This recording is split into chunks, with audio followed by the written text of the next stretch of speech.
Bismillahirrahmanirrahim. Alhamdulillahirabbil alamin. Nahmaduhu wa nasta'inuhu wa nastaghfiruh. Wa na'udzu billahi min shururi anfusina wa min sayyiati a'malina. May yahdihillahu fala mudilla lahu wa may yudlilhu fala hadiyalah.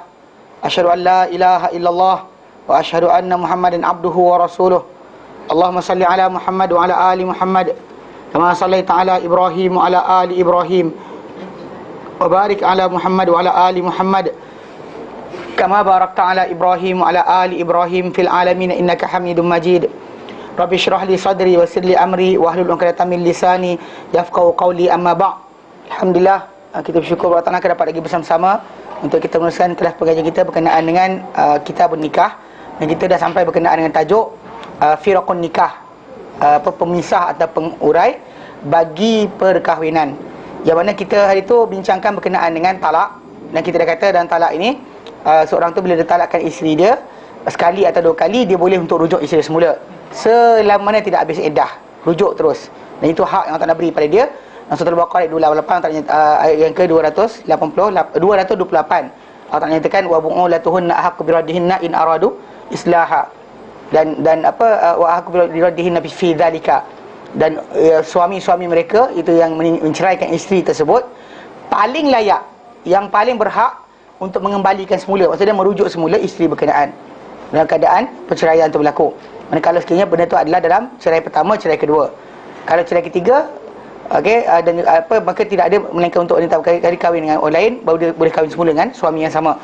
Fa in qad, dan jika habis iddah 3 kali suci atau 3 kali haid tu, dan maka halal untuk dia kata halal untuk dia menikahi wanita berkenaan tapi dengan akad yang baru.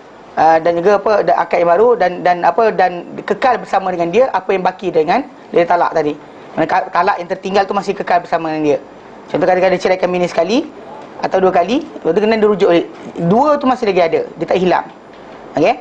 Dan jika dia cerai isteri dia kali ketiga, tak halal untuk dikahwin setelah wujudnya melainkan dengan wujudnya 5 perkara. Ya, kalau dia kata dia dah cerai bini dia kali ketiga, bini itu, isteri yang diceraikan tadi tidak halal bagi dia melainkan setelah 5 perkara. Pertama, tamatnya iddah wanita berkenaan daripada dia sendiri. Kedua, wanita tu kahwin dengan orang lain. Ketiga, orang berkenaan menyetubuhi masuk bersendirian dengan wanita berkenaan dan menyetubuhi bagi wanita berkenaan. Lepas tu yang keempat,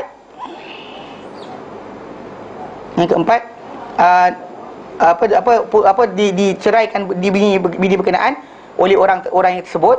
Yang kelima, habis iddah wanita tersebut daripada wanita lelaki yang kedua. Baru 5 perkara tersebut berlaku, baru dihalal kahwin balik dengan suami yang pertama. Itu kita bincangkan, alhamdulillah. Dan kita kena faham bab ni. Jangan kita permain-mainkan, kerana ini adalah hudud Allah Taala. Kita nyatakan ini adalah batasan Allah Taala. Tak boleh kita kata tak apalah kot, alah lupa ke, tak ada. Pasal dia tiga perkara, sungguh dia sungguh, gurau dia sungguh. Nikah, cerai, dan juga pembebasan hamba atau nikah, cerai, dan juga rujuk. So tak boleh siapa orang-orang berkenaan memainkan perkara tersebut. Baik, hari ini kita masuk tajuk baru.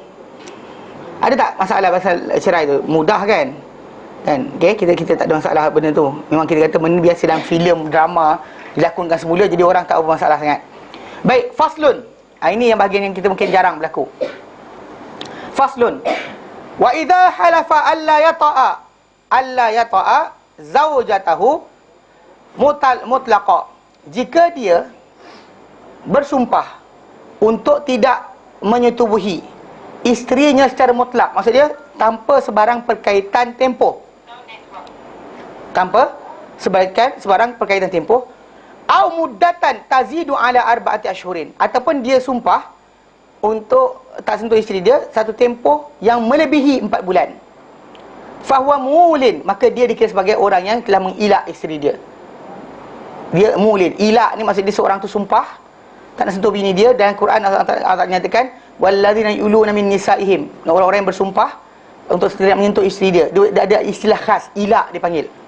Kita biasa dengar talak, kita biasa dengar berkenaan zihar mungkin, tapi ilak ni adalah bila orang tu kata demi Allah aku tak nak sumpah, aku tak nak sentuh kau, dia kata pada isteri dia macam tu. Ataupun dia kata demi Allah aku tak nak sentuh kau setahun, maksud lebih 4 bulan. Okay, maka orang ni dikira sebagai seorang yang mulin, yang ilak, yang telah mengilak isteri dia sendiri. Okey. Lalu wa yu'ajjalu lahu, Okey, dan akan diberi tempoh untuk dia. In sa'alat dzalika, jika isteri tersebut minta benda tersebut, isteri itu izinkan, arba'at ashhurin, 4 bulan. Jika isteri itu izinkan, maka 4 bulan. Jika tidak, maka isteri itu bolehlah ambil yang macam kita di Malaysia kan, kita dah ada akad berkenaan dengan apa? Akad apa? Dalam akad, lepas akad orang tu buat apa? Taklik. Dan taklik tu disebut kalau saya kalau saya tidak memberikan nafkah, saya meninggalkan isteri saya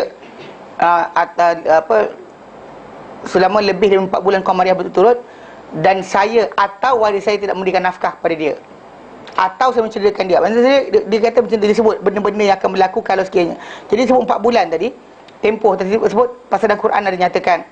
Maka dan tersebut ada tajuk ni, kalau dia kata orang tu dia kata sumpah tak ada satu bini setahun sebagainya, ataupun apa tu tempoh sekalipun, kalau bini tu izinkan, mana tak apa. Dia kata tak apa, dan 4 bulan je. 4 bulan mana dibenarkan, dia ditangguh pada dia untuk sampai 4 bulan saja. Takkan ditangguh sampai 5 bulan. Takkan diberikan penangguhan pada dia, tengok dia nak buat apa. Sampai 4 bulan.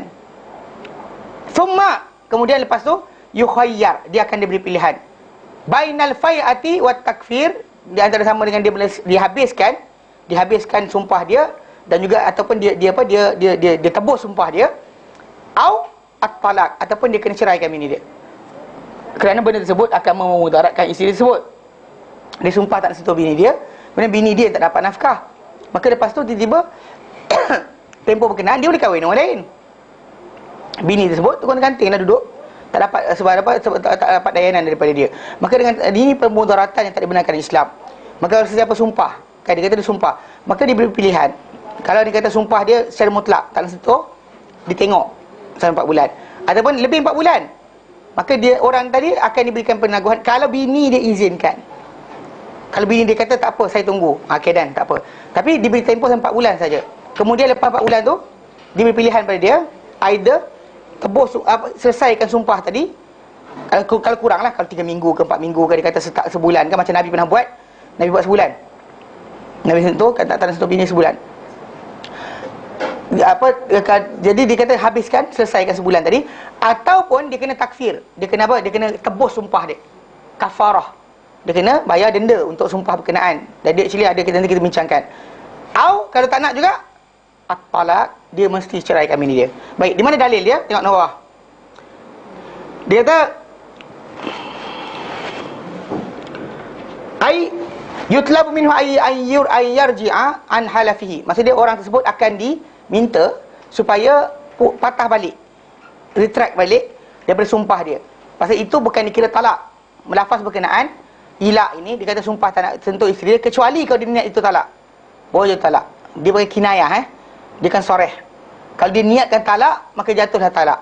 Kalau dia bukan niatkan talak, maka di situ ada pemilihan tadi. Diminta daripada dia supaya patah balik daripada sumpah. Dia sumpah, kita patah balik. Cerai tak boleh, sumpah boleh patah balik. Dalam Islam kita kata ada cara untuk seorang tersebut, kita kata batalkan sumpah dia. Macam dalam surah apa kita sebut itu? Al-Imran ayat Al-Maidah ayat 100 berapa dah? 108 ya.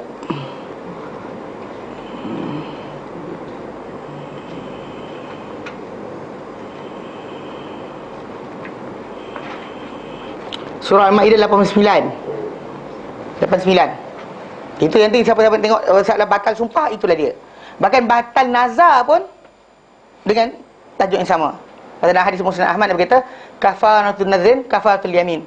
Kafaratul nazrin kafaratul yamin. Penebus bagi ataupun batal bagi nazar adalah pembatal bagi sumpah. Dan batal sumpah Allah sebut dalam surah Al-Maidah ayat ke-89.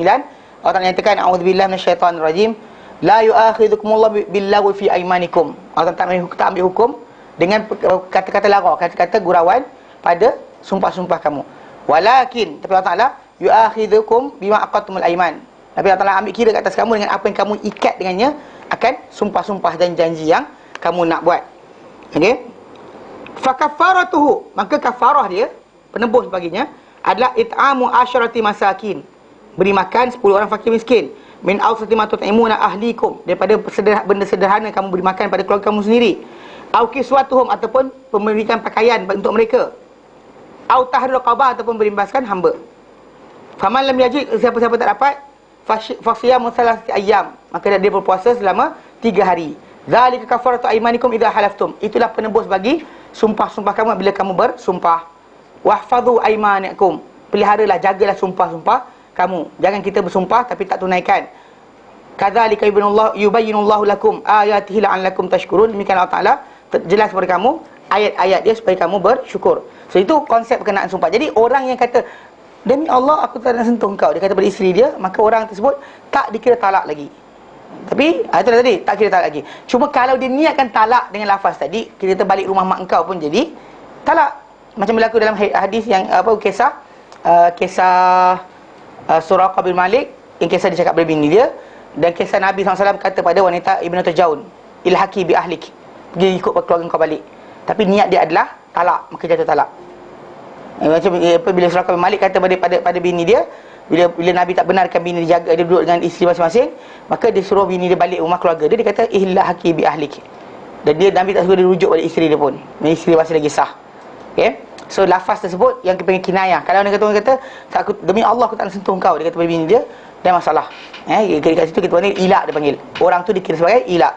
Kalau dilafazkan umum tanpa batasan hari, maka ataupun dia letakkan lebih setahun, lebih 2 tahun ke 3 tahun ke, dia kata aku tak nak sentuh kau setahun, ataupun 5 bulan, ataupun setengah tahun, dia sebut macam tu je, ataupun tanpa sebarang berkaitan, maka di situ dibiar tunggu sampai 4 bulan.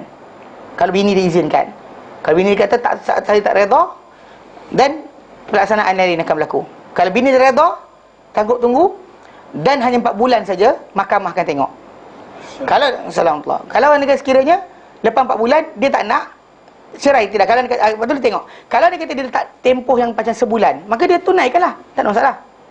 Dia berhak untuk tunaikan. Dan bini tak boleh kata saya tak redha, tak redha pun kau dia diam. Pasal apa? Masih dalam limit dia. Okey, 2 bulan limit dia, 3 bulan limit dia, 4 bulan itu paling jauh. Kalau dia lepas 5 bulan saja, bini tu macam timbul tajuk tadi, lepas 4 bulan tak timbul tajuk, yang dikira sebagai terus berjalan saja. So jadi konsep dia yang itu dibenarkan untuk dia apa? Untuk tunggu sampai dia tunaikan. Kalau dia kata jika tidak, tempoh panjang sangat, maka terus supaya dia disuruh kepada dia supaya pilih antara dua. Pasal dia tak boleh selesai kan. Kalau lebih 4 bulan tak boleh selesai, maka disuruh kafarah. Tak boleh kafarah, tak boleh tebus, maka disuruh supaya ceraikan bini dia. Jadi pilihan pada dia. Okey. Fa'in aba jadi maksud dia dia kata ayutlabu minhu an yarji'a an halafihi, diminta daripada dia supaya patah balik daripada sumpah dia. Fayata'u zaujatahu, lalu dia subuhi isteri dia, wa yukaffir an yaminihi, dan dia kena tebus balik sumpah dia. Okey. Fa'in aba, dan jika dia enggan, tuliba minhu an yutalliq, diminta daripada dia supaya menceraikan itu isteri dia. Qala Allah Ta'ala, berfirman Allah Ta'ala surah Al-Baqarah ayat 20. Ayat 20. Benda lah 20. 200 mana dah 7? Kan lah. Mana ayat 26, 7? Kan kita baca kisah tak lepas 26, 7 tak lepas kisah Adam lagi. Sekejap. Ni salah satu lagi, betul kan sekejap. Kalau dia kata 26, 27, kita kisah Adam, ada kisah Adam 30. Mana ada ke depan tu kisah sejarah tak habis lagi. Okey. Ya.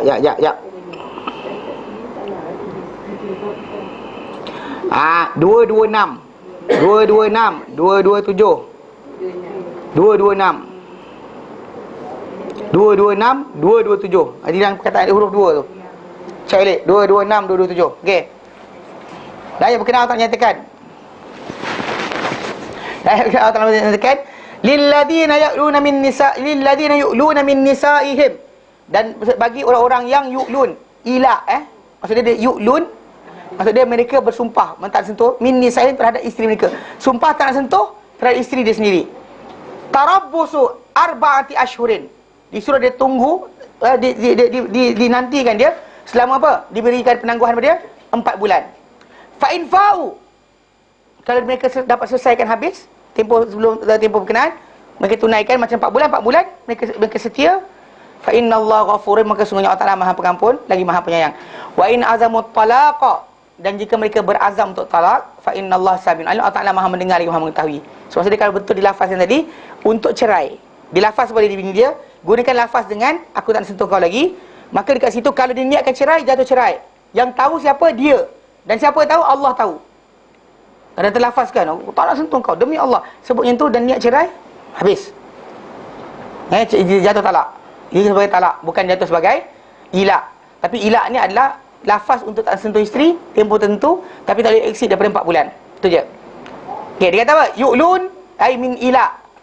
Minal ilak. Perkataan ilak tu, perkataan ilak iaitu wahwal halaf kama dzukir. Dia adalah sumpah seperti mana yang disebut. Itu sumpah untuk tidak sentuh bini. Tarabbus menanti, tadi intizar, ditangguhkan untuk dia. Fa'u raja'un anil halaf wal bil wat'i. Mereka patah balik daripada bersumpah dengan apa? Dengan menyetubuhi isteri dia. Batalkan dengan persetubuhan. Warawa Malik fil Muwatta. Sebenarnya Imam Malik dalam Muwatta dalam 2556. An Ali bin radhiyallahu anhu annahu kana yaqul. Daripada Ali radhiyallahu anhu bahawa dia dahulu yarhamukallah. Ali berkata, dia dahulu berkata, idza ala ar-rajulu min imraatihi, jika telah mengilak, bersumpah tak nak sentuh seorang lelaki terhadap isteri dia, lam yaqa alaihi talaqun, tak jatuh ke atasnya sebarang talak. Wa in madatil arba'atul ashhur, dan jika berlalu 4 bulan, hatta yuqaf, dia kata apa, sekalipun benda tadi berlalu sampai 4 bulan, sehingga dia diberhentikan dia dengan fa imma an yutalliqa wa imma an yafi. Itu either untuk dia ni mencerai isteri dia, ataupun dia kena patah balik, tebus balik sumpah dia, dan juga dia setuhi isteri dia. Wa ruwiya dzalika mithlu dzalika an Ibnu Umar radhiyallahu anhuma. Diriwayatkan juga seperti demikian pendapat ini daripada Ibnu Umar radhiyallahu anhuma. So memang kita kata secara asasnya memang seorang itu kena faham bahawa sumpah tadi tak boleh lebih daripada tempoh berkenaan, dan juga kalau sampai lebih lepas itu saja dipaksa dia supaya patah balik dia sumpah dia atau cerai isteri dia, kerana benda telah mudaratkan isteri dia daripada tempoh yang sepatutnya. Dan bahkan dalam 4 bulan disebut tadi, dan kita sebut dalam kisah dalam tajuk kita bincangkan, dan juga 4 bulan yang disebut dalam taklid tu berkait dengan tajuk rapat berkenaan hak wanita. Macam dulu zaman dahulu tentera Islam perang keluar tempoh yang panjang, tempoh yang lama, sehinggalah juga benda ni berlaku. Kita kata Islam pergi sampai ke Azerbaijan, Armenia. Zaman dulu bukan ada flight, kapal terbang, naik unta sakit, mati ke jalan kaki, tak tahu sampai mana. Jadi dengan sebab itu kadang-kadang tempoh tadi perjalanan jauh, jadi lama. So kadang-kadang isteri tinggal kat rumah, tak ada siapa jaga sebagainya, bahkan tidak diberikan hak yang sepatutnya. Memanglah kita kata lelaki ni ada nafsu, perempuan ada nafsu juga, dan benda ni kita kata sering berlaku. Jadi Umar bin Khattab anhu pernah tanya pada anak dia sendiri, Hafsah, isteri Nabi SAW. Dia kata berapa lama perempuan boleh tahan tanpa suami? Maka dia kata tempoh tu lah 4 bulan. Satu riwayat datang, dia kata bapak dia 4 bulan. Dia malu nak jawab, tapi terpaksa jawab bila Umar kata untuk kebaikan umat Islam. Lepas tempoh berkenaan, Umar limitkan pada tentera keluar jangan lebih exceed 3 bulan. So pergi sian. Dan kalau tuan-tuan perhatikan, macam semester peperiksaan dan sebagainya, dan 3 bulan je, lepas tu ada cuti. Ya, bukan lagi, saya tahu lah yang kafir punya, yang Islam punya dekat Yaman buat yang tu kan, bukan keluar tinggal bini yang tu. Waktu tu saya cerita kan, pernah tegur seorang hamba Ta'ala. Saya tahu pakcik nama apa, naik taksi dengan dia, dan saya ceritakan Ramadan duduk dia hantar saya. Kemudian tanya datang mana, dia kata datang Taiz daripada Sana'a, jauh perjalanan, actually agak makan masa hampir 8 jam macam tu lah dengan kereta kan, mana kita kata jauh. Bila pakcik yang sembang dia kata balik, tak tahun ni raya. Dia tak balik, berapa tahun dah tak balik? Dia kata 4 tahun dah. Saya kata ya benar, lamanya tinggal. Tapi apa, duit hantar, dia kata duit hantar. Dia cakap macam tu, saya diam sekejap. Saya kata kena cakap jugalah kan, walaupun dia ni cakap, saya cakap dengan dia. Saya kata dengan dia, ini kat Yaman tau, kat Malaysia. Haji ni orang Yaman kan, mana dia persona, dia kerja dekat Sana'a buat taksi, dia dari kampungan di selatan Yaman. Jadi dia bercakap, kita sembang, dia timbul cerita berkenaan tajuk tersebut. Saya tanya balik tak, dia tak balik. Dia kata 20 tahun tak balik. Dia kata pakai apa, payah nak balik, banyak duit kena habis. Sedorang macam ada air, bila balik kampung tu jangan tak ada bawa barang. mesti bawa hadiah untuk pak saudara, mak saudara malas lipat kat rumah je pun, nak makan juga harta orang lain. Kalau tak bawa balik tu dianggap sebagai kedekut. Jadi orang macam tertekan kan, nak tanggung keluarga lagi, nak sekian lagi sebagainya. Maka kadang-kadang ada separuh keluarga Arab ni, kalau anda kata mahar dia mahal, sebab menantu ni kena bagi hadiah kat mak saudara, pak saudara ni, kena bagi. Tak bagi memalukan keluarga wanita berkenaan, dapat menantu kedekut. You know, kalau anda kata jadi masuk dalam keluarga saya kan, payah sikit lah. Saya adik saya 14 orang. Kalau memang pak saudara 6 orang, mak saudara ada 8 orang. Puas hati, kena bagi hadiah. Kita bankrupt pokai kawan tu. Kalau dia kahwin dengan anak saudara kita orang kan, maksud dia memang dia akan jadi ikut tradisi dia orang. Ada tempat yang mudah, ada murah, ada yang tak ada masalah macam tu, tapi banyak macam tu. Maksud orang tu kena expectation keluarga tu dahsyat. So bila macam tu, bila dia keluar musafir, bekerja dan sebagainya, expectation keluarga juga dahsyat. Dia kena balik tu, kena ada 4-wheel drive sekian, baru orang nampak dia rasa malu. Jadi last kita tak balik lah, kirim duit lah post. Lepas tu dia kata 2 tahun tak balik. Lepas tu saya pun tengok muka orang tua ni baik, tapi saya cakap dengan dia, saya tak boleh buat macam tu. Dia kata tapi apa saya tak boleh buat, dia tak boleh, pasal aku bagi semua benda. Dia kata, saya kata betul, tapi isteri kau bukan nak patung, bila kau nak aku pegang, bila kau tak nak aku campak. Dia ada perasaan juga, saya kata. Atau anak-anak kau besar tak tengok kau, macam bebel lah, bukan marah, bebel. Bebel dia dalam sepanjang perjalanan tu lah. Yang bertahan 3 je lah dengan perjalanan, saya bebel dekat dia sampailah dia rumah. Saya kata minta maaf lah cakap, saya kata, tapi benda ni ada hak yang saya tak boleh. Tu saya diam lah. Tapi dalam setahun ke 2 tahun lepas tu saya jumpa balik sekali lagi. Dia naik taksi kan, dia kata kau kenal aku lagi tak? Tak kenal.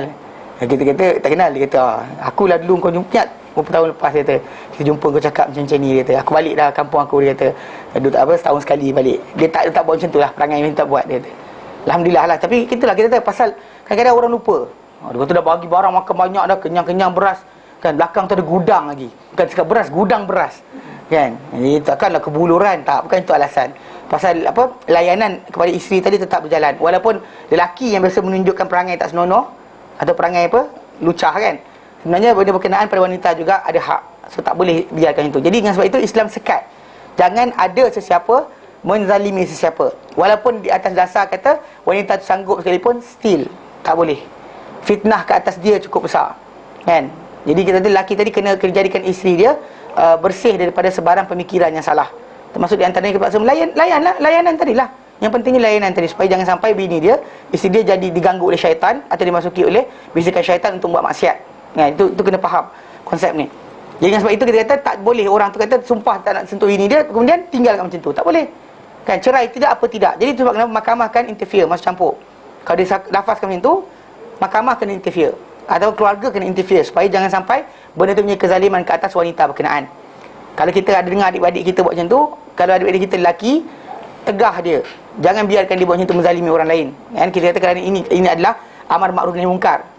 Amar ma'ruf nahi mungkar ni bukan hanya dekat tepi jalan, orang minum arak, orang berjudi, orang berzina dan sebagainya. Bahkan dalam tindakan keluarga kita sendiri, yang kita dapati dia buat benda yang salah, jangan kita kata ya, jangan malu kita kata tak, baguslah tu, tak apalah. Dia kan adik kita, takkanlah kita nak marah dia. Tak boleh tu, kena tegur. Contoh macam kan, kalau dah tegur pun tak ada tindakan daripada dua-dua pihak, biarkan. Kalau anak kita letup kan saja. Setakat kita dah lepas. Tapi kadang-kadang macam ni, kadang-kadang bukan macam tu lah. Kadang anak saudara ke adik kita ke, dia pergi beli barang kan, kemudian terdapat lebih. Beli 2 barang dapat 3. Beli ayam 2 ketul dapat 3 ketul. Separuh orang kata rezeki terpijak. Okay. Kita tahu benda tu salah, kita kena cakap, kena pulangkan balik. Jangan kita kata tak apalah ada rezeki. Tak boleh. Terlebih ambil duit, terkurang ambil duit. Jangan kita kata itu amar ma'ruf nahi mungkar tadi. Jangan tengok amar mungkar tu kat luar, pada keluarga kita sendiri. Yang kadang-kadang benda tadi kan, benda tu dah tak dapat tahu benda salah, pulangkan balik. Dia ambil hak orang, suruh dia pulangkan balik. Dia langgar hak orang, suruh dia minta maaf. Kena macam tu. Itu amar ma'ruf nahi mungkar. Yang orang kadang-kadang dia sibuk dekat luar kat tiang elektrik ke, amar nahi mungkar dengan tiang elektrik. Ada. Tapi anak beranak sendiri tak tegur. Dia biarkan. Kan tak solat. Kan, tak solat, tak sekian, dibiarkan. Salah. Kena tegur. Atas dasar kita sayang. Tak nak kita ni. Dan dalam masa yang sama, kalau orang tak dengar cakap, jangan marah. Itu kena pegang juga. Jangan marah. Marah memang marah lah, siapa tak marah. Kan? Tapi dalam begitu, jangan marah. Jangan marah benci, lepas tu tak jumpa dah. Jangan datang rumah aku. Kau jangan datang rumah aku. Sampai kiamat aku tak maafkan kau. Tak ada. Itu tak ada. Islam tak keluar macam tu. Maksudnya dalam sumpah macam tu juga. Kita kata benda ni kalau berlaku dalam keluarga kita, tegur. Jangan biarkan. Jangan biarkan dia berlaku. Jadi dia kata kenalah orang berkenaan. Dia kata selesaikan. Tak boleh dia teruskan perbuatan ilak dia tadi. Dan suruh dia supaya berhenti daripada ilak berkenaan. Okay? Dia kata, dan dia kata sambung, fa inim tana'a, kalau dia tak nak, si lelaki kata, saya tak nak ceraikan bini saya. Talaqa alaihil hakim, akan menceraikan ke atasnya atau terhadapnya siapa? Hakim. Hakim akan ceraikan. Yang dipanggil fasah. Mana pemutusan perkahwinan dengan kuasa hakim dengan fasah. Dia sama macam keadaan dia sama macam kita kata itu, dia macam orang yang khulu'. Maksudnya bini tadi tak boleh dirujuk oleh dia.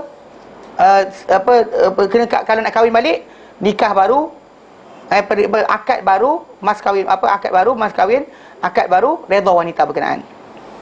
Dia diputuskan oleh hakim.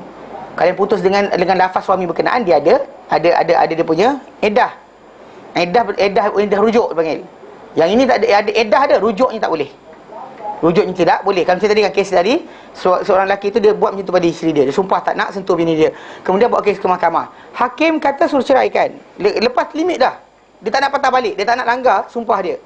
Okay? Maka hakim akan ceraikan bagi pihak dia dan pisahkan kerana ini ada kemudaratan. Kenapa dia kata bawah tu, dia kata li'izalatid darar anha, kerana bagi menghilangkan kemudaratan daripada si wanita berkenaan. Wala sabila ila dhalika illa bitatliq alaihi, dan tak ada jalan untuk menyelesaikan tersebut kecuali dengan menceraikan ke atas dia. Cerai kena jatuh. Hakim boleh ada kuasa untuk jatuhkan cerai berkenaan. Ni yang saya kata, mana kuasa hakim dalam keadaan tertentu. Pemudaratan, wanita lelaki tu pukul bini dia dan sebagainya, sepak dan sebagainya, lepas tu dia tak nak ceraikan bini dia. Memang betul kita kata itu hal keluarga orang. Namun begitu anda kena ingat, ia bukannya bebas macam tu sekali. Dia nampak lelaki tu lempang begini dia dekat tepi jalan, pom. Jangan tengok je keluarga orang, jangan bercampur. Tak, bukan. Kan? Dia buat tangan macam tu, jangan biarkan. Sekat. Kerana bukan macam tu cara dia. Gila ada pula macam tu. Kan terpecah telinga ke? Macam kes kes lift dia. Kan? Itu kan cara dia, kan? Itu bukan cara dia. Waktu tu dah bekas ke masih lagi? Dalam perbicaraan kan? Gila. Tak boleh. Nah, itu kita kata salah. So kalau nampak berkenaan, bukan saya suruh jadi hero atau heroin, tapi sekat. Tak boleh.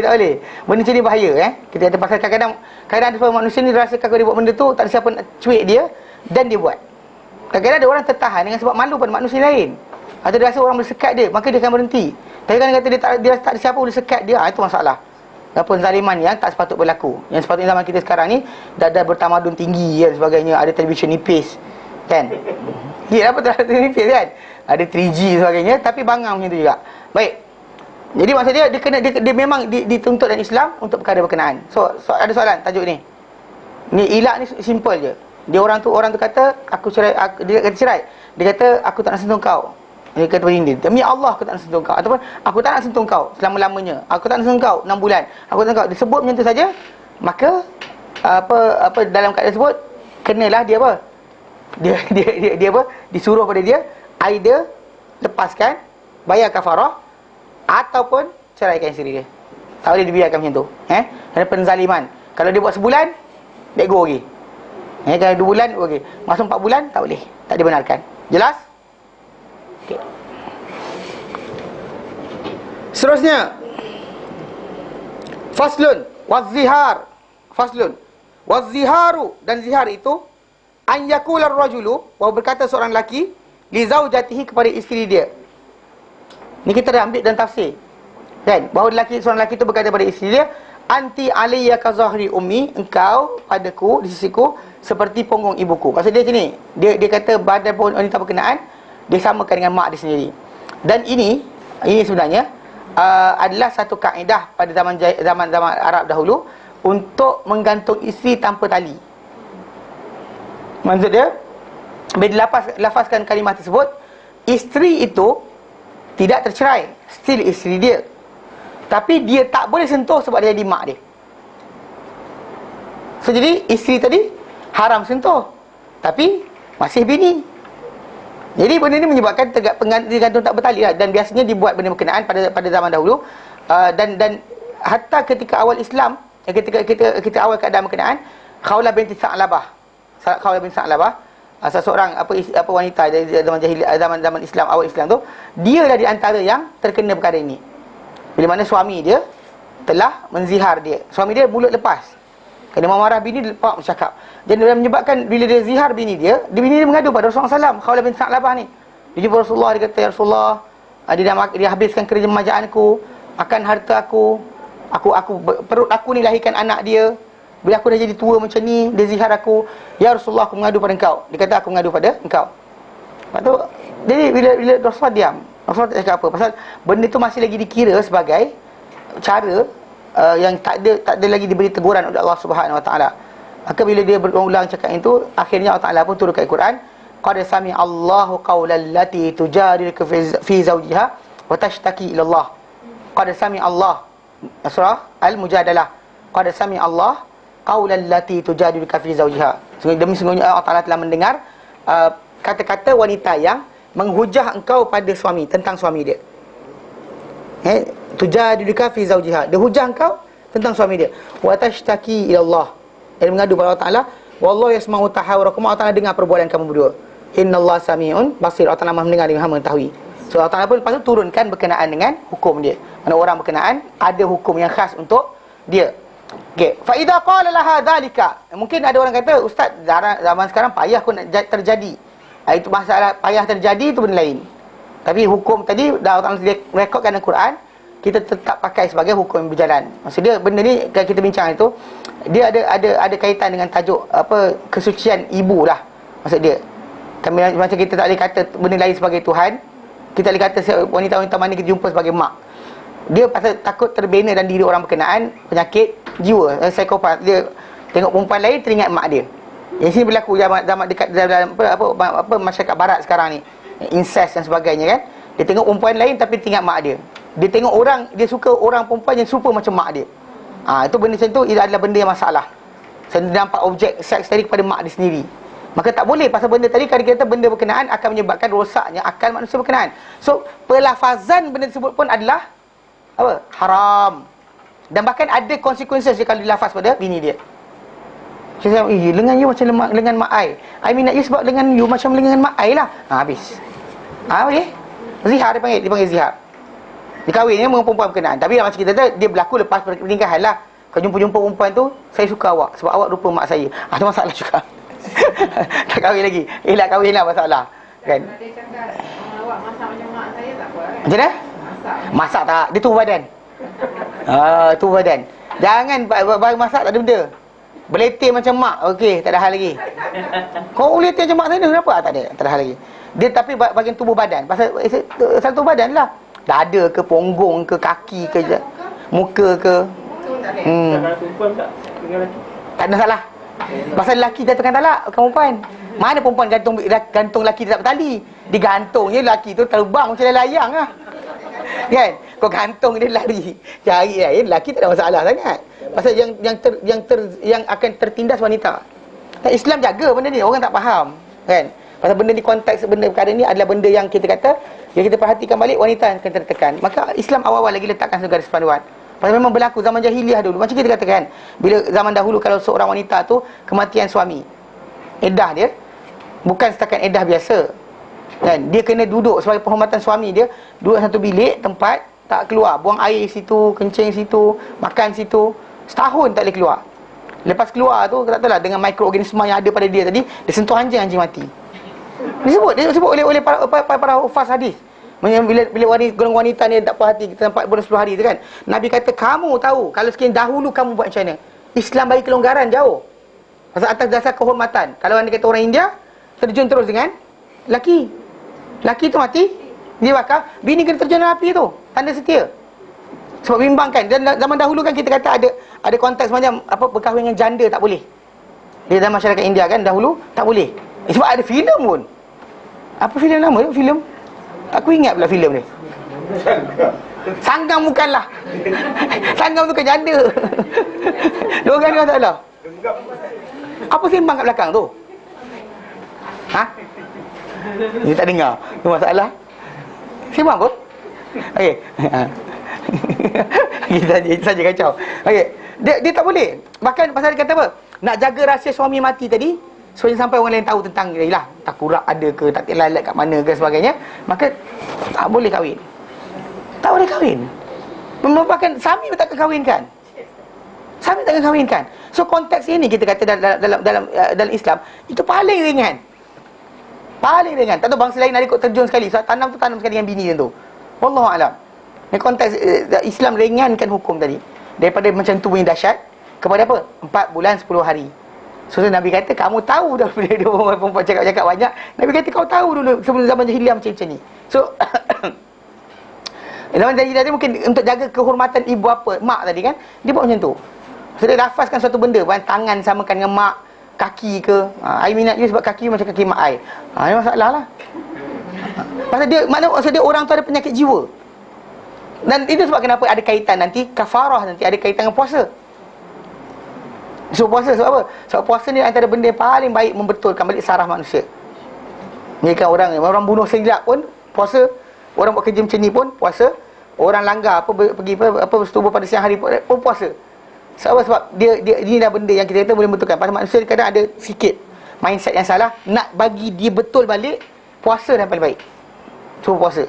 Kan berlapar ni akan menjadi sedar balik. Asyik makannya macam-macam, makan kimia makanan tu pusing dan darah dia khayal. Bila tak ada makanan tadi kan dia jadi sedar. Itu kaedah yang berlaku. Ni pun dah makan dia mamai. Okey. Dia tentang cakap sama dengan isteri ni, sama dengan suami, sama suami, ibu. Niat takdir niat apa? Takdir niat. Tak ada niat. Dia cuma nak spontan dia tengok. Jangan cakap. Jangan cakap. Tengok. Pasal secretness saya kata, kesucian ibu kita tadi dijaga macam tu. Jangan sampai ada bahagian tu badan isteri tadi disamakan dengan mak.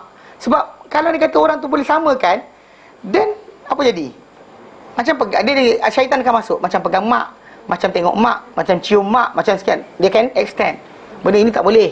Sebab kenapa saya kata asal pertama ulama menyatakan kerana situ ada kesucian ibu. Macam mana Allah Ta'ala tak boleh diduakan, kan? Dikatakan ini macam Allah, macam tu juga dengan ibu kita. Tak boleh kita lafazkan benda berkenaan. Jaga mulut kita, jangan cakap. Perangai tak ada masalah. Dan kalau lelaki dia kata isteri dia macam mak isteri dia sendiri, memanglah. Engkau ni macam mak engkau lah. Iyalah. Memang mak dia, memang masalah dia. Memang mak dia yang melahirkan dia, memanglah betul. Ni problem is mak lelaki tu. Itu tak boleh. Pelafazan benda berkenaan. Pasal ni ada kesucian yang khas. Mana satu respect, Biasa kan dia macam ni. Mana? Macam ni kesnya biasa. Ya, biasa. Tak, dia tanya Yang mana? Yang kes mana tu? yang dia cakap macam Kalau anda kata dekat barat sekarang ni dengan incest yang berlaku, yes. barat lah. Yelah, kalau Melayu punya pun dah tengok cerita bukan. Ni ada siapa tentang cerita kat Astro sekarang ni ada apa? Ada apa? Peragaan apa baju dalam. Kepahal lah pula. Kata Victoria's Secret punya itu baju dalam lah tu. Kan baju luar. Saya tak ada Astro. Orang tu yang tukang cerita tu saya. Ya masalahnya kenapa buat peraga? Iyalah, benda tu nak ni buatlah pada perempuan je, buat pada televisyen buat apa? Nanti kan satu keadaan tadi, atuk, bapak, cucu, tiga-tiga tengok, tak rosak ke? Pangang tu kan tengok betul, kan? Tak sungguh, tak ada logik. Kan baju dalam, tak boleh buat macam tu pun tak apa, orang beli juga. Cuma, kan? Konsep tu kan konsep macam tu, pelik lah orang ni. Pasal itu dia kata, pasal orang cerita pasal saya. Itu saya kata, awal saya kata saya tak ada Astro, kan? Konsep dia kena faham. Jadi pasal benda macam tu, apa-apa dalam apa mata kita lihat, apa mulut kita cakap, apa telinga kita dengar, dia ada mindset dengan kepala kita. Sekarang dia kata penayangan benda tersebut di televisyen sering tunjuk macam tu kan, tunjuk macam tu. Even actually dalam trend barat tadi dia masuk dalam kita. Dulu bersudukan tak boleh, sekarang nothing. Macam tu juga masalah ni. So pelafazan orang tengok perempuan, dia tengok mak dia sendiri. Dia masalah. Dan akhirnya terlafaz. Memang masalah. Sebab itu dipanggil zihar. So anda kata pelafazan benda berkenaan. Kita kata benda ni walaupun dalam satu konteks orang nampak benda adalah mustahil nak dilafazkan lagi. Tapi dengan perkembangan zaman yang sekarang, dengan idea kehidupan yang salah, dengan apa orang ambil teori apa? Freud. Yang tu yang berkenaan dengan psikologi kanak-kanak tu. Freud kan? Yang dia kata semua benda tu seks. Budak tu isap susu seks. Dia budak tu tengok perempuan seks, semua seks. Yang mendorong manusia ni bekerja, belajar adalah seks. Gila apa? Kan? Memang tak logik langsung. Jadi, tapi benda tu dah masuk dalam masyarakat kita. So, tengok begini benda ni kan diajarkan. Jadi, budak tu semua nampak benda tu semua. Semua itu tak elok. Sebab kenapa kita kata dalam Islam ni dilarang kita tengok benda-benda yang haram. Sebab kita bimbang nanti kepala kita tak pernah bersih. Pandang orang ni kita bogilkan. Pandang orang ni kita bogilkan. Sebab apa? Kita tengok benda, nampak tak? Jadi kita tengok masalah ibu tadi. So kalau tengok cerita film-film barat, dia best tunjukkan mak dia pakai seksi, anak dia tengok macam tu. Kan? Pakai bikini, dia ajak pula anak dia. Apa jadi? In the end benda tu merosakkan. So perosakan tadi tu berlaku, Islam sekat awal lagi. Jangan sampai ada bayangan pun. Pelafazan tak sengaja pun tak boleh buat. Tu panggil zihar. Diorang kata, okey, fa idza qala laha dzalika. Bila lelaki berkenaan, dia kata anti alaika zahri ummi, engkau seperti pada di sisiku seperti punggung ibuku, dia kata fa idza qala laha zalika, bila dia kata pada berkenaan tersebut, tak. Bawa dulu. Tengok dua dulu. Ai tahrumu alayya muasyaratuki kama tahrumu alayya muasyaratu ummi. Muasyaratul azwaj. Dia kata haram ke atas aku buat hubungan dengan kau seperti haramnya ke atas aku buat hubungan dengan mak aku sendiri. Itu buat apa? Hubungan suami isteri. Wa hadzal qaul haram. Orang kata-kata ini ada haram dengan kesepakatan umat Islam. Okey? Semua sekali. Tak ada siapa yang kata boleh. Qala Allah Taala, Allah firman dalam Quran surah Al-Mujadalah ayat kedua, Allah nyatakan alladzina yudhahiruna minkum min nisaihim. Alladzina yudhahiruna minkum min nisaihim. Orang-orang yang menzihar dari kamu terhadap isteri-isteri mereka. Ma hunna ummahatihim. Tidaklah isteri-isteri tersebut adalah ibu-ibu mereka. In ummahatuhum illa allai waladnahum. Tiadalah ibu-ibu mereka kecuali orang-orang yang melahirkan mereka, wanita-wanita yang melahirkan mereka. Wa innahum la yaquluna munkaran minal qawli wa zura. Dan sungguhnya mereka mengatakan kata-kata yang mungkar, dia kata daripada kata-kata, dan juga mereka membuat pembohongan. Zur, kata-kata dusta. Wa innallaha, dan sungguh Allah Taala la'afuwun ghafur, adalah Maha Pengampun lagi Maha Penyayang, maafkan. Maha mengampun dan maafkan. Okey. Jadi kita lihat dalam surah Al-Mujadalah, az-zur batilan wa kadhba, batil dan juga penipuan. Okey. Dia kata okey.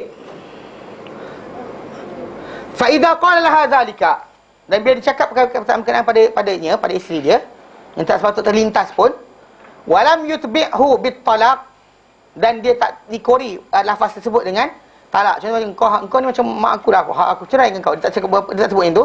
Dia cuma sebut macam tu saja. Sara aida, dia anggap dia ni sebagai orang yang aid, orang yang kembali pada kata-kata dia. Maksudnya yang tidak meneruskan kata-kata dia. Kalau teruskan kata-kata tadi, maka putus teruslah. Dia kata jadi cerai terus habis masalah. Cerai terus habis masalah. Tapi kan dia kata tak cerai, dia gantung macam tu, sentuh tidak, macam haram. Tapi macam tu lah kita kata, macam kita, aku nampak kau macam aku lah, tak boleh lah, macam tu kan.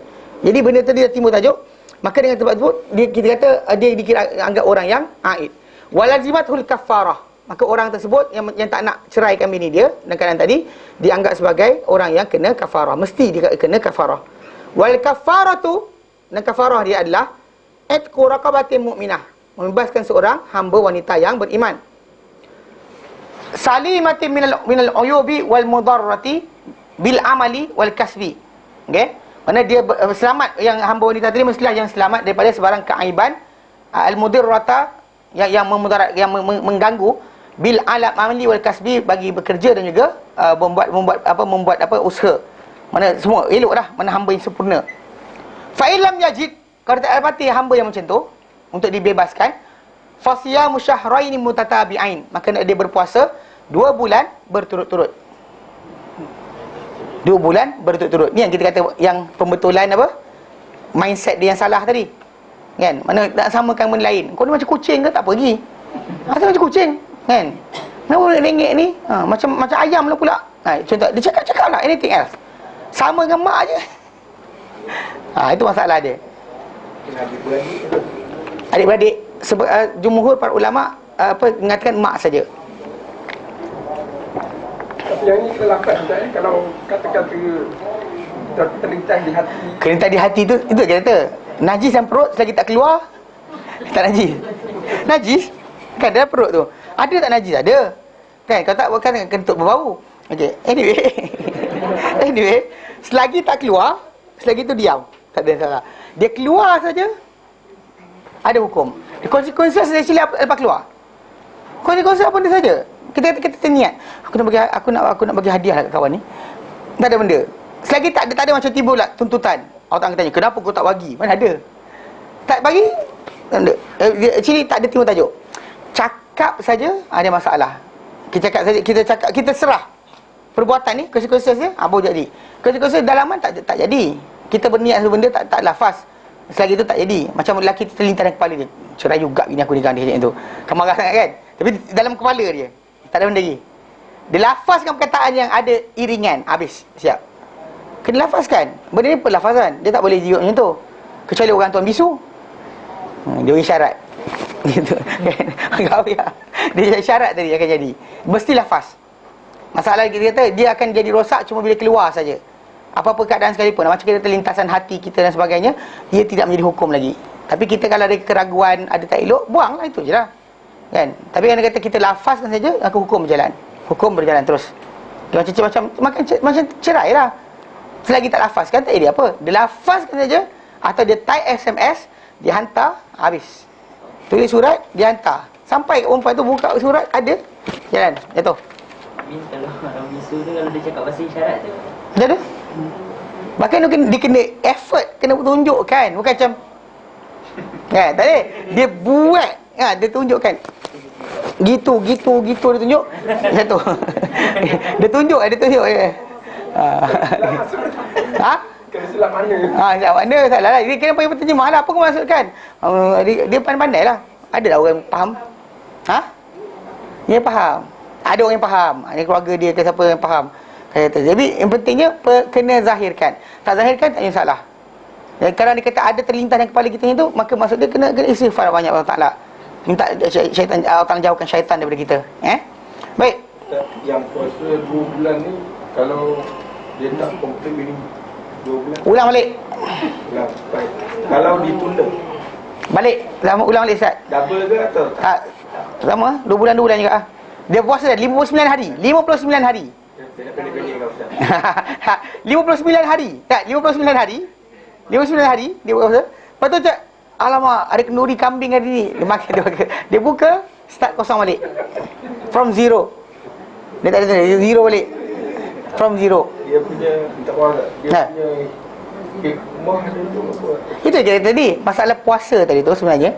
Actually ada berlaku di Rusia, seorang doktor nama dia Yuri Nikolaev. Try cari jumpa. Yuri Nikolaev.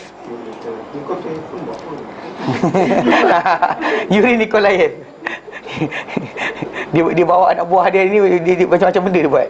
Okey, Yuri Nikolaev. Mana nak datang tak? Okey. Yuri Nikolaev ni dia sini, dia dekat Rusia. Dia ada hospital, klinik khas mengubat orang gila. Yuri Nikolaev. Bukan, Yuri Gagarin tu. Itu Yuri Gagarin. Ya. Kejap Ya. Dia nak ni. Yuri Nikolaev. Nikolaev.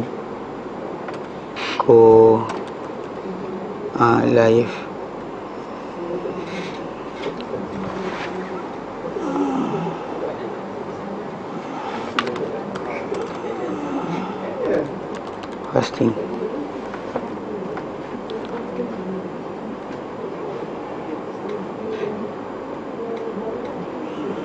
Profesor Sergei Nikolaev. Ejaan dia yang ni. Okey. tangguh sebab sakit. Katakan kita Kosong balik. Kosong balik. Kosong balik. kosong balik kan? Kosong balik. Kosong balik. Ha? Tak boleh. Orang yang suka buat puasa Syaban Ramadan boleh dapat. Kita tak boleh tak? Boleh. Tak, kalau kata dia terlalu tua maknanya uzur sampai dia tak boleh. Maka kan ada option lain. Kan 3 benda. Ha. Lagi satu tadi apa? Buat bebas kau ni. Cek. Lagi satu? Bagi Tak boleh tak baca lagi. Sekejap. bebas ni tanya. Kejap, kejap.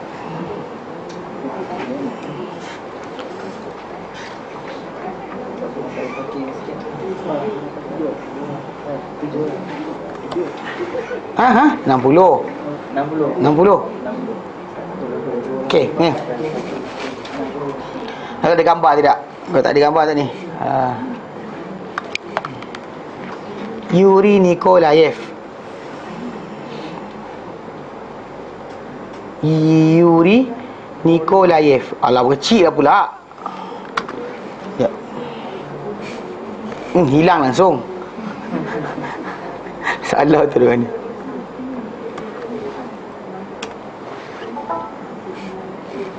Alah, okey. Nak saya baca sikit lah. Payah sangat. Nak baca ke payah? Kita boleh enlas. Saya nak enlarge je ni. Control plus. Control plus ni. Tak dia apa? Tak lupa. Control plus. Kait. Ya. Oh, boleh. Ambil kau. Oh, sungguh lah. Terror kau. Tahun kat Rusia Yuri. Ya. Control plus, control tolak. Nak kecil je lah. Alamak. Control minus lah. Aduh. Ni kata ni alat. Dia cakap ni. Control sambil scroll mouse. Control Sambil scroll mouse. sambil scroll mouse. Bawah tu kecil. Ya. La ilah Allah. Alah. Ni ya, dia kecil balik. Macam ni kecil balik. Ya. Alah besar juga. Ni yang kecil kan? Control minus ni. Control minus. Okey. Dia kata tak?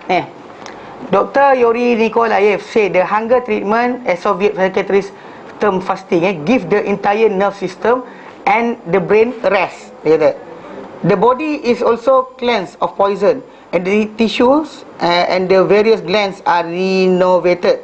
Dr. Nikolaev, director of the fasting unit of the Moscow Psychiatric Institute. Actually dia ada buat kan, sampaikan dalam berapa orang pesakit gila tu jadi sihat semula lepas dipaksa berpuasa. So Malaysia malas kan, orang bagi tahu tak dengar. Pasal orang ustaz ajar dah tapi dia tak nak buat. Okey, orang bagi tahu tapi dia tak percaya. Dia kata macam Islam ke ataupun tak, dia actually cara puasa dia actually agak sikit memaksa lah. Sikit paksaan. Seorang tu mungkin pasal drastik sikit, pasal orang tu dia kalau dia kata pun kita kena portion kecil lah makan dia buka dan tidur ni.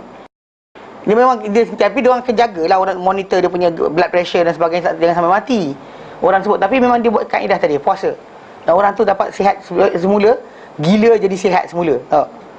Okey. Dia memang dia ada ni. Okey, kata ada banyak ni. Dia kata kan use the therapeutic fasting successfully treat over 7,000 patient all suffering from the benda tu psychiatric disorder such as schizo. Macam orang nampak hantu-hantu kan, masuk puasa banyak. Sikit-sikit nampak hantu, puasa banyak. And various neurosis. Kau punya benda dah. Okey. Siapa nak belajar baca sendiri nanti.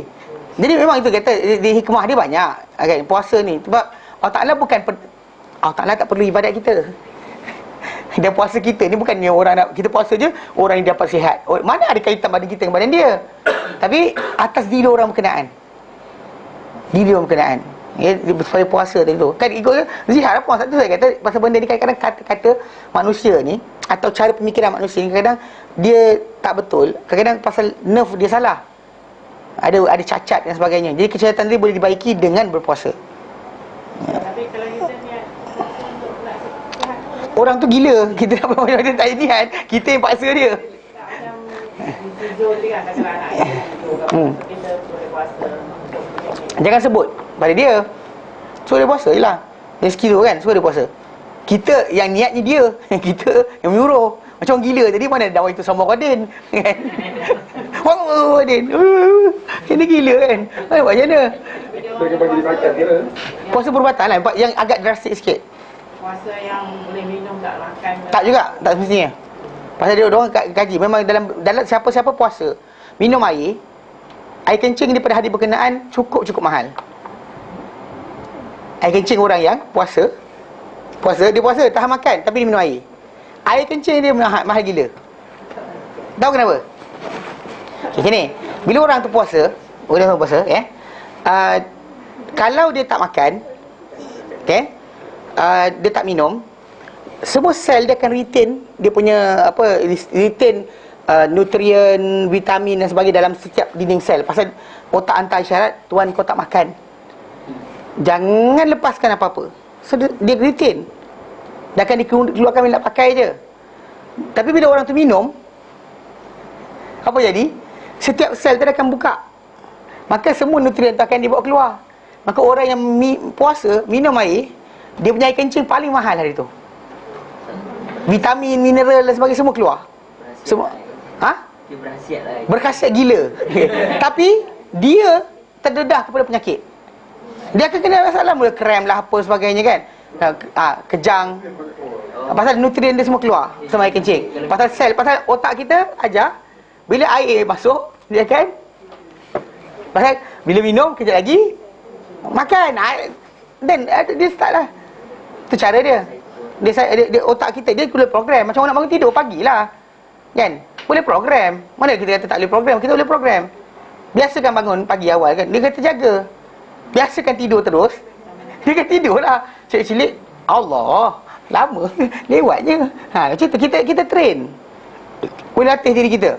Macam orang biasa puasa sunat kan, dia ringan puasa. Cuba orang tak biasa puasa. Tapi kalau gula dia absorb balik macam mana? Gula kalau kita start dengan sweet kan, dia absorb benda tu balik. Masalahnya orang tu puasa minum air. Kalau air betul kan. Kalau gula kena tengok gula apa juga. Kena glukos, bukannya sukros. Kalau sukros masuk badan anda 2 jam lagi baru makan. Dia tak macam tu. So konsep dia faham So puasa tadi ada sebab dia. Allah Ta'ala lebih mengetahui. Kita buat kerana ibadat, kerana taat perintah Allah Ta'ala. Tapi ia punya kesan yang baik kepada membaikkan pula orang tu punya pemikiran. Even orang bunuh orang pun ada. Siapa bunuh orang pun ada suruh puasa juga. Pelik kan orang, kenapa bunuh orang kena puasa? Kan bukan puasa pasal apa? Selain daripada kebaikan menghapuskan keburukan, begitu juga apa? Puasa dia tadi akan membaikkan balik pasal dia tekanan jiwa kerana bunuh orang. Maka nak baiki dia jangan sampai dia bunuh diri sendiri, maka puasa tu yang terbaik. Okey, faham? Tak faham tak? Yang 3 benda ni Tak habis sebab 3 lagi. Ada satu lagi. tak faham. Okey, yang kata ni mengikut kemampuan kita ataupun kita boleh pilih. Okey, tunggu jap. Fa illam yastati', kalau dia tak mampu, fa it'amu sittina miskina. Kalau dia tak mampu, maka dia beri makan 60 orang fakir miskin. Okey, mengikut keadaan yang sebenarnya apa yang kita paling yang paling mudah sebenarnya. Tapi dalam perkara ini para ulama ada juga mengeluarkan fatwa bila salah seorang pemimpin negara, peraja zaman Bani Umayyah ke Bani Abbasiyah, tak ingat. Dia buat langgar lah. Dia buat benda ni, benda apa dia bukan dia ni tapi benda yang sama. Itu berkenaan persetubuh di siang hari Ramadan. Lalu bila jumpa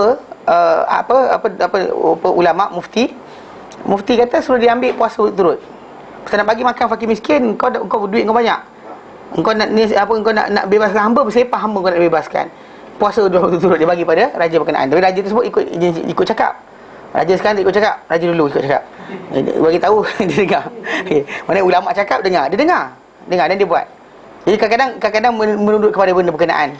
Tapi kalau dia kata tidak ada, pasal ikutkan turutan Nabi tanya. Ikutkan turutan yang Nabi tanya, start dengan itu, start dengan satu persatu sampai last sekali beri makan. Tak mampu ini, tak mampu ini, tak mampu yang satu lagi, last sekali beri makan. Tak ada ringan lagi tu. Tak ada ringan daripada itu lagi. Baik. 60 orang fakir miskin. Kullu miskinin muddun. Untuk setiap seorang miskin tu mud. 1 mud dan 100 gram. Kau kecil duduk lah. Ni. Kenyang? Kalau dia kata jenis bulat je saya. Okey, semut tak kenyang tak? Pergi makan kedai kelawak juga. Makan kat kedai kan? Orang kedai tercedok. Sikit lagi tak? Sikit lagi tak? akan nampak kancil berhenti kan, isi minyak dengan lori kontena isi minyak. Akan kena anggap macam tu lah. Kan akan bagi kancil punya minyak, tak cukup ke? Tinggallah buat lawak kan, ada hari lapar makan banyak lah kan. Tak ada dekat. Jadi kita kata apa, ya satu ni banyak ni. Ini untuk setiap seorang fakir miskin tu banyak ni. So 600 gram kali dengan 60. Dapat berapa? Itulah jumlah dia. Ya. Yang mutu tangan yang sepatutnya. Tak juga, bukan orang tu. Dia mood tu adalah satu sukatan dalam Islam yang apa, dia actually atas dasar tangan orang dewasa. 600 gram tadi. 600 gram. Tapi lepas daripada kajian dibuat oleh para ulama mengira apakah ukuran kalau ikut apa sistem metrik yang ada, memang mereka dapati kalau lelaki yang dewasa, janganlah ambil King Kong ke kan. Tahu dah badan orang average lelaki kan, average manusia kan ini kan 1 inci 2 inci yang average. Jangan ambil yang gegasi badan besar kan, baka mana nak tahu, baka Rusia kan. Kau tahu Rusia jangan ambil baka tu, baka sumo ke kan, dia ambil yang tu, ambil 2 kilo tu salah dah. Ambil yang biasa, average. So average yang diukur oleh kepada manusia ni adalah satu ini bersamaan dengan 600 gram. So tak kira beras atau tamar atau sekian, normally actually 600 gram. Maka bahkan kalau kita perhatikan gandum ke sebagainya tu juga 600 gram. Gandum, bukan tepung gandum. Tepung gandum kau cedok banyak tu tak dapat 600 gram. Kan tepung gandum kau cedok banyak tu tak dapat 600 gram. Dia ringan. Yang kisah kaulah ni Rasulullah tolong dia kan? Maksudnya Rasulullah bagi. Bukan kaulah tu, itu kisah lain. Oh. Kisah yang berkenaan Nabi bantu tu, itu lelaki yang bersubuh pada siang hari Ramadan. Oh. Itu tajuk lain. Dan kita bincang tajuk puasa dahulu.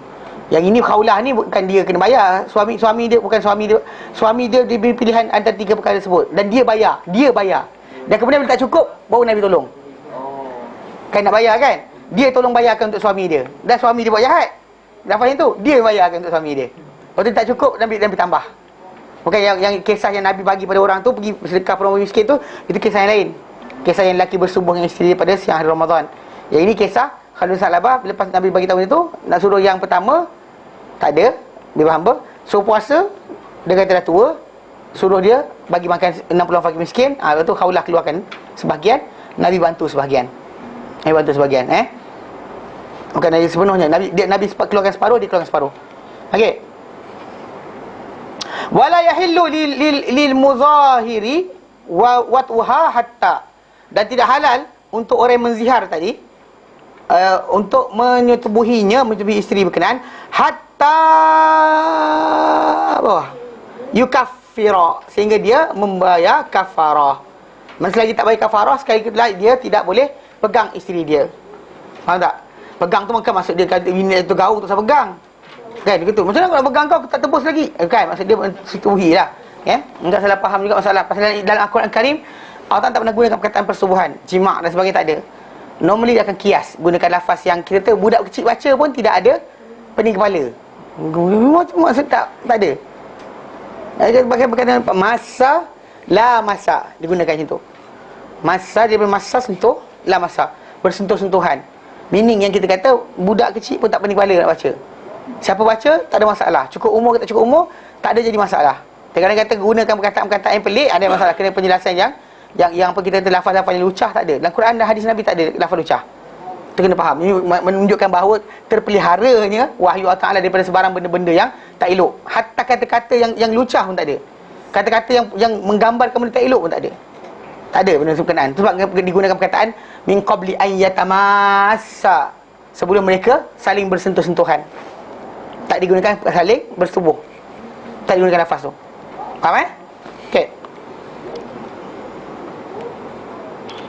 Dan dia kata apa? Dia kata tadi, okey, tengok bawah.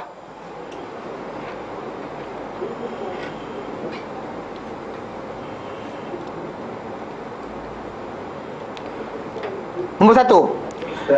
Yep. Kalau kata isteri kita faham dengan hukum tu, dan ketika itu kita bersuka dengan dia dan kita terlafaz dia tu, dan isteri kita menolak benda sebab kita mengeluarkan tu, dia tidak dikira tak nusyus. Ya. Tak nusyus. Tidak dikira nusyus.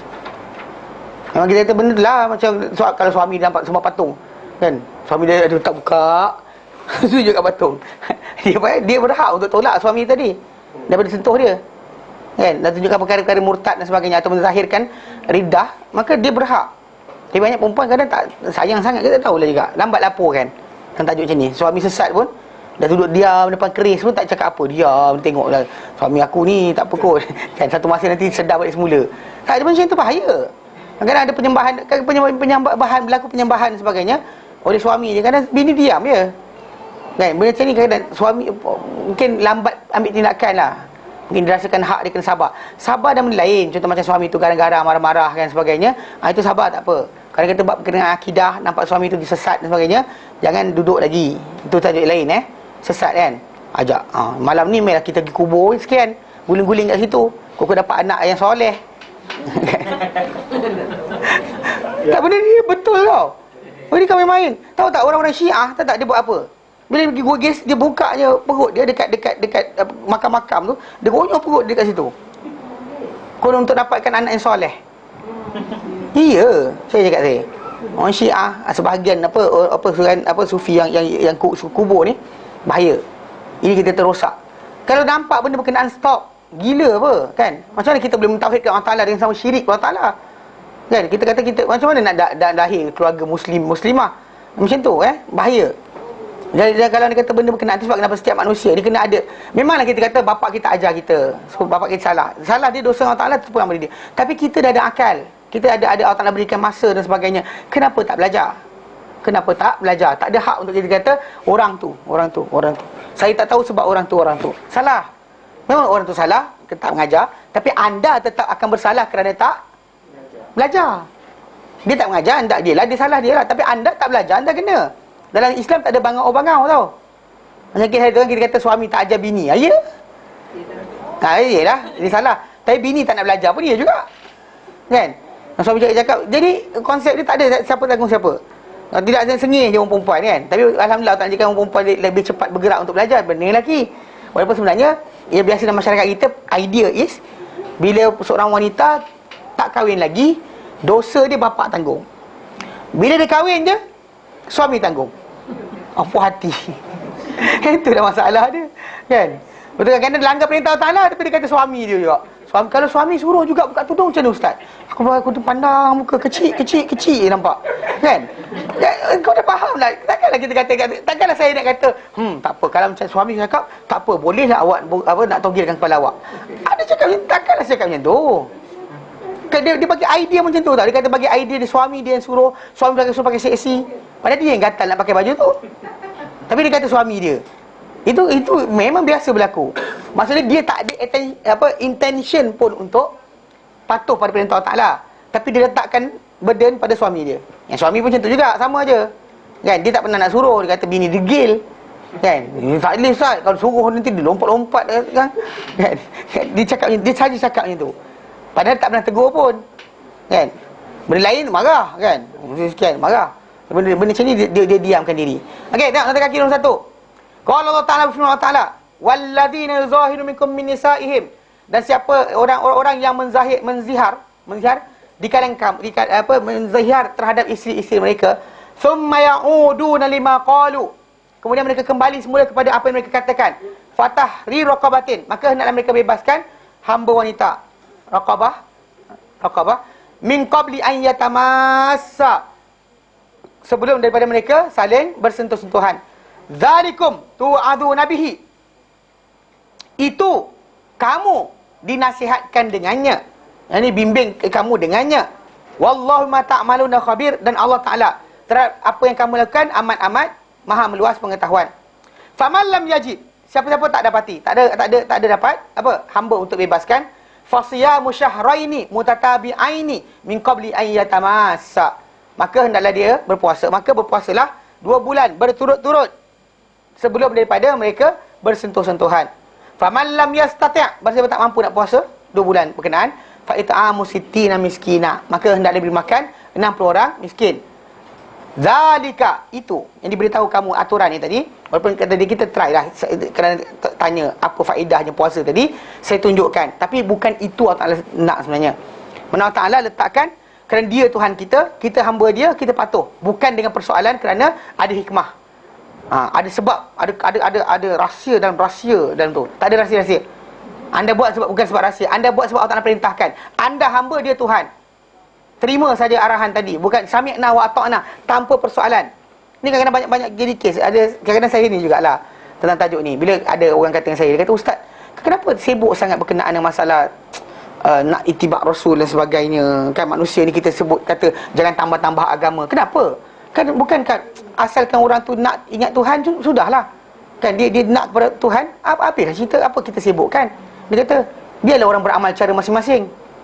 Saya kata, kalau anda kata benda kecil Allah Ta'ala perintahkan, kau tak boleh buat, tak boleh jaga sunnah Nabi pun tak boleh jaga.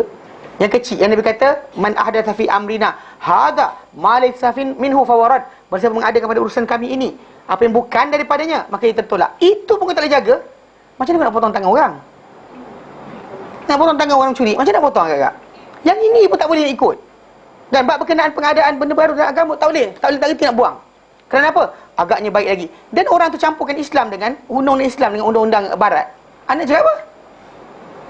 Oh, tak boleh, kufur tu Ustaz. Siap pula. Kan masalah lah.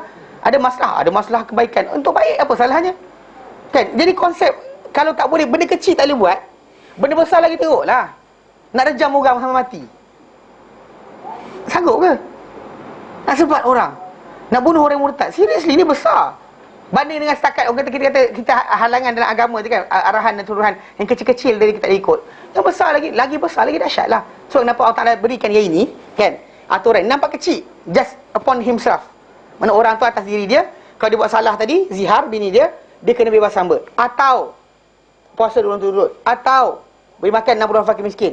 Itu yang aturan tadi Allah Ta'ala kata, litu'minu billahi wa rasulihi, supaya kamu beriman dengan Allah dan juga Rasulnya. Supaya kamu ada iman, ada kepatuhan. Benda kecil pun aku jaga, benda besar pun aku jaga.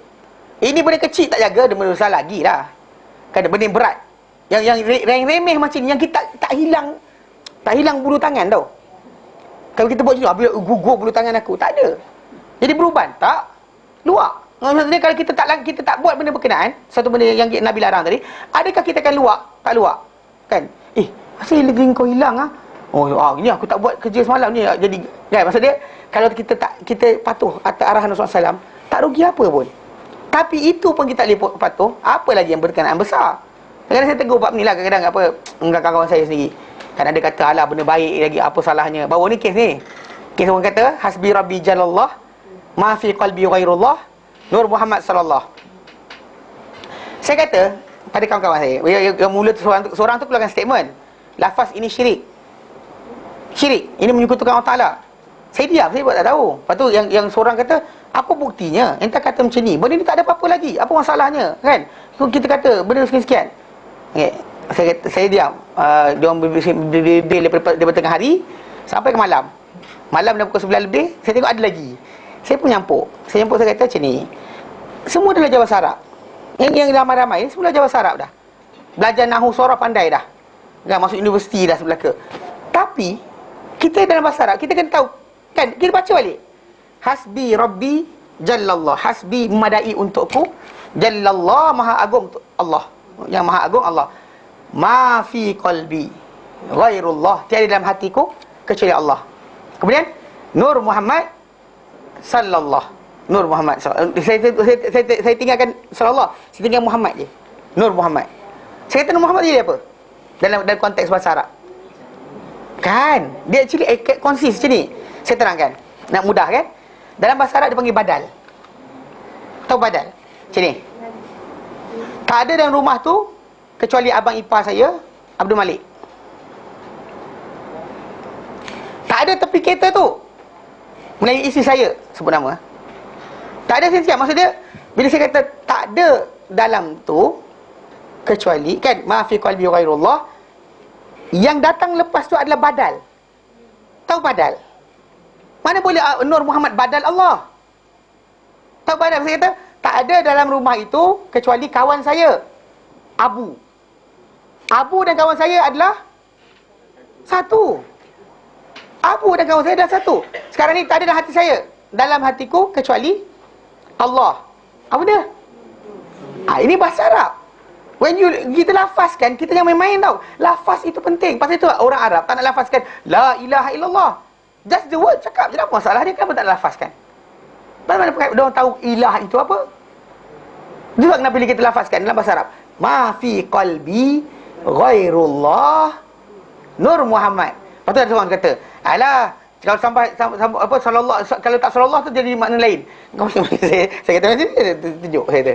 Belah mana tunjuk? Kita tak ada tempat kat situ. Kalau dia kata badal, mana boleh badal Allah Ta'ala dengan badal benda lain? Dia sebut Allah, lepas tu Nur Muhammad. Kalau kita buang kalimah Allah tadi, ma fi qalbi ghairu Nur Muhammad, mana boleh? Dan ini sebenarnya wahdatul wujud. Wahdatul wujud. Konsep wahdatul wujud, mana kesatuan ciptaan. Maksudnya Allah tak jadikan daripada nur dia, nur zat dia Nur Muhammad. Daripada Nur Muhammad jadi sekalian alam semesta. Ini idea wahdatul wujud. Bukan Islam. Islam tak ajar macam tu. Tapi dia kata, tapi saya dengar ustaz saya kata. Soalan sekarang, ada dalil? Tak ada. Ada Nabi ajar? Tak ada. Tapi nampak? Dekat nak buang benda ni pun payah. Yang ini pun payah, saya kata. Benda macam ni. Lepas tu dia kata, alah zikir je sekian-sekian. Saya kata kalau zikir macam ni pun, yang Nabi ajar kita tak boleh nak pegang. Yang Nabi ajar kan, Nabi ajar zikir. Banyak lagi zikir Nabi ajar. Tapi kita sibuk dengan benda yang tak tahu datang asal usul mana. Tak tahu. Kita sibuk kutip, baca, menjijih mata. Kan? Lepas tu kan tak tahu benda cakap. Dengar sini. Kalau ini pun tak boleh nak pegang, yang Nabi punya kita tolak, orang lain tak tahu datang mana kita ambil. Tu sama ada orang tak laksanakan hudud. You don't have the right. Saya kata dengan orang, tak ada hak. Sikit lagi satu saja yang apa? Aku tak sanggup. Yang itu Rabi' At-Tarwiyah. Bukan Imam Syafi'i. Saya pelik macam mana ada orang kaitkan Imam Syafi'i. Tak sanggup masuk neraka juga tak. Kan? Kita itu tajuk kita kata benda macam tu kan, menjijih mata. Jangan dahulukan orang lain ke atas Nabi. Macam mana kita macam ni pun kita kecil tak boleh buat. Yang kecil macam ni kita masih ada orang lain atas Nabi. Apa lagi yang lain? Ustaz, tadi yang saya kata orang Arab tak nak lafaz la ilaha illallah pula. Sebab ilah tadi adalah merangkumi semua benda. Macam pengaturan syariat, pengaturan peraturan, kemuliaan, keagungan, penentuan siapa ketua dan sebagainya, hanya Allah. Orang Arab tak mahu benda tu. Pasal orang kata tu pembesar. Dan Muhammad SAW siapa? Anak yatim. Yang tak kaya, yang kaya sebab harta isteri dia saja. Tapi orang tak nampak kemuliaan di situ. Dia tak nak. Lafaz simple je. Simple, just a mere word. Tapi tak nak lafazkan. Sebab orang faham kandungan dia. Macam tu kita masalah. Kita lafaz kena tahu. Kalau saya kata orang, kalau ini benda kecil pun tak boleh buang, macam nak buang yang lain? Macam nak buang yang lain? Benda kecil macam simple, kita tak boleh nak buang, nak tolak daripada akidah kita. Sebab apa? Dah lama baca. Dari kecil kita amalkan. Kecil-kecil dulu sebelum azan apa? Azan maghrib, azan subuh ni, inilah saya zikir dekat sekolah dulu. Kan? Lepas tu time dodoi kan anak saudara, inilah yang saya baca. Kan dia dodoi anak saudara kan? Itulah saya baca, sedap kan. Budak tu pun tidur, lentok je. Ini betul lah ni. Zikir ni betul sebab budak tu lentok. Kau boleh tak little twinkle star pun, budak tu lentok juga. So betul lah tu. So konsep dia belajar buang. Walaupun benda tu kecil. Benda kecil. Nampak simple. Tapi apa? Jangan ke depan ke atas Nabi SAW. Kalau itu pun tak boleh kita buat, takkan nak potong tangan orang. Boleh. Kan? Belah mana layaknya kita untuk dapat hak sebagai khilafah untuk melaksanakan hukum Allah Ta'ala? Mana duduk dia? Benda kecil macam ni pun tak boleh buang. Apa lagi benda besar? Benda kecil yang tak ada kaitan dengan agama, yang tak perlu, tak dapat kebaikan pun. Saya dengar ada orang bagi analogi murtabak. Dengar murtabak? Roti tabak tu. Dia kata macam ni. Dia kata apa salahnya? Apa salahnya buat maulid dengan ini dengan ini? Kan dia kata, tepung boleh makan, telur boleh makan, bawang boleh makan, campur tiga-tiga, kenapa tak boleh makan? Murtabak tadi makan. Dia kata, ini agama bang. Agama apa pakai akal. Agama ni wahyu. Sebab jalan mencapai, sebut semua pandai sebut. Kata mencapai cinta Allah Ta'ala melalui Rasulullah SAW. Belah mana? Kan? Belah mana? Dengan baju, dengan serban, dengan sekian? Bukan. Dengan amalan yang consist of 3 benda. Akidah, ibadah dan akhlak. Bukan main simple suka hati je. Orang kita ni sekarang masalah, benda ni kecil tak boleh buang. Saya kata, saya tegur. Saya tegur kawan saya, benda kecil tak boleh buang, macam nak buang yang besar? Macam kalau dia kata orang tak boleh patuh dengan yang ini, yang simple macam ni kan, personal. Benda-benda tu atas diri dia je, tak kait dengan orang pun. Bebas hamba, dia yang kena bayar. Puasa belum turut, dia yang kena puasa. Bagi makan miskin, dia yang kena keluar duit bagi makan fakir miskin. Tak ada kaitan dengan orang lain pun. Tu Allah sebut lepas tu apa? Watil itu bagi benda hukum ni litu'minu billahi wa rasulihi, supaya kamu beriman Allah dan rasulnya. Watilka hududullah, itulah hudud Allah. So, hudud Allah Ta'ala ni bukan pada masalah jenayah saja, juga ada dalam masalah muamalah, perkahwinan dan sebagainya. Okey. Walil kafirina azabun alin, untuk orang-orang kafir ada azab yang pedih. So dia kalau tak mampu nak buat kecil, yang besar jangan berangan. Kan? Jangan berangan. Yang kecil pun tak boleh buat. Apa lagi yang besar? Yang kecil kita persoalkan. Dia tak layak. Dia diam, lepas tu kawan-kawan semua diam. Dia cakap yang tu, kita kata betul. Macam mana kalau anda kata nak buat benda kecil pun tak boleh tinggalkan? Yang banyak lagi kan, Al-Quran tu zikir paling besar. Everybody knows that. Tak ada zikir besar di Al-Quran. Datang dia bantai bawa apa? Bawa rotib haddad. Lepas tu, ini yang terbaik ni. Al-Quran itu adalah, para sahabat letakkan 30 juz Al-Quran tu buat apa? Untuk 30 hari. Ramadan buat. Bulan lain tak payah. Bulan lain rotib haddad. Mindset. Kan, Quran itu zikir paling baik. Quran itu adalah panduan paling baik. Tapi datang orang masih lagi macam-macam keluar. Macam-macam jalan. Ni pelik dia panggil.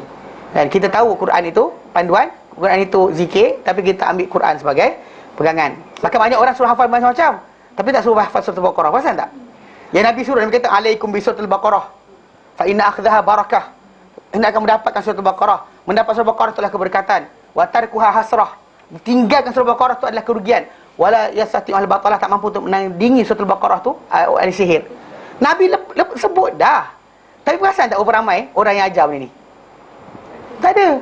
Tak suruh hafal surah Al-Baqarah apa. Dia kata tak payahlah, baca surah ni anda kaya. Surah ni orang sayang anda. Surah ni anda dapat rezeki banyak. Baca doa time ni anda kaya.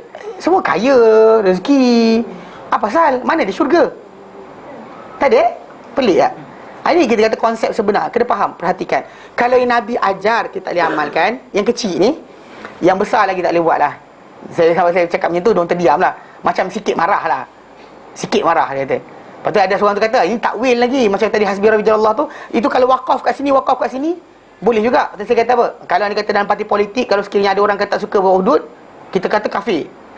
Kenapa tak takwil? Cakaplah mungkin dia niat lain.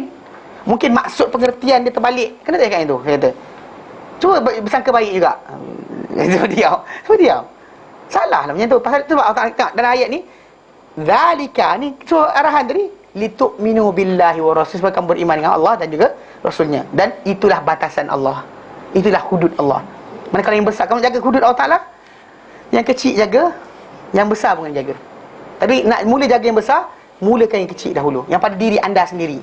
Dan oleh anda boleh laksana pada orang lain. Jika tidak, tak guna. Kan? Dia bukan macam Islam ni, bukan satu macam satu mengejut siang malam terus semuanya Muslim, tak. Dia perlu kepada apa? Step by step. Yang mula dengan kita dahulu. Okey? Dari kata apa? Ayatamasa, bersentuhan, itu mumasah. Wal mumasah muradu biha al mujamaah. Ini maksudkan mumasah tu adalah daripada masa sentuh. Maksud dia adalah mujamaah itu jima', persetubuhan. Zalika itu al bayan wa ta'lim, penjelasan dan juga pengajaran itu. Litu'minu, supaya kamu beriman, litusaddiqu, supaya kamu percaya.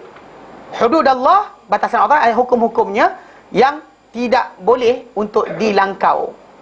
La yajuzu tajawuziha, la yajuzu tajawuzuha. Tak harus untuk kita langkaui hukum-hukum berkenaan. Jelas? Ada soalan? Wallahu a'lam. Ya. Tapi soalan dia bukan macam yang tadi lagi. Yang soalan atas Nabi kita baca selawat berlaku kan, especially masa Maulid Nabi. Nabi SAW disayangi, dicintai bukan dengan dinyanyikan lagu kepada dia. Jika tidak, orang gereja pun hebat. Pasal kita bukan orang gereja. Itu Imam Syafi'i tak pernah buat. Imam Nawawi tak. Syafi'i tak buat, kenapa kita buat Itu dah tajuk dia. Kadang banyak orang salah faham. Dia ingatkan benda tu mazhab Syafi'i. Bukan mazhab Syafi'i. Bukan mazhab Syafi'i, bahkan bukan mazhab Asy'ariyah pun. Bukan perbuatan yang nyanyi macam ni. Bukan tak ada kaitan. Faham tak? Ada orang kata, gila ya ustaz, orang dulu jumpa Nabi, sahabat jumpa Nabi tu dia tak buat. Kita tak jumpa Nabi, kita kena buat. Saya kata kalau Imam Syafi'i tak buat, Imam Malik tak buat, Abu Hanifah tak buat, Bukhari lebih sayang Nabi dari kita. Dia habiskan masa dia untuk mengkaji, belajar hadis sebagainya. Itu cara tunjuk cinta Nabi. dia tak buat. Kenapa kita kena buat? Kan? Yang kecil macam ni pun tak boleh buang, yang besar lagi lah. Kan? Apa-apa kan? Tahun baru, kan? Kita kata sambutan tahun baru tak elok sebagainya. Nak buang yang tu, yang ini pun tak buang. Nak buang je dah. Sama je lah. Itu beza dia. Sayang Rasulullah, kita kata mengadakan ceramah pada hari berkenaan, tak ada masalah. Belajar tentang sirah nabawiyah, tak ada masalah. Tapi kena belajar tiap-tiap hari, bukan hari tu je. Diorang tu dekat hari tu saja, tu masalah. Okey? Ya wallahu alam. Wassallallahu ala sayyidina Muhammad wa sallam alhamdulillah alamin. Subhanallah, astaghfiruka wa atubu ilaik. Assalamualaikum warahmatullahi wabarakatuh.